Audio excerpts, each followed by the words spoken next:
Next, we will discuss how to describe the behavior of exponential functions using the language of limits.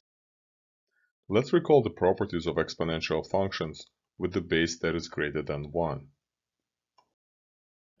All graphs of such functions have distinct and recognizable patterns on the left and the right that we described with the following limit statements. Now let's recall the properties of exponential functions with the base that is between 0 and 1. All graphs of such functions have distinct and recognizable patterns on the left and the right that we described with the following limit statements.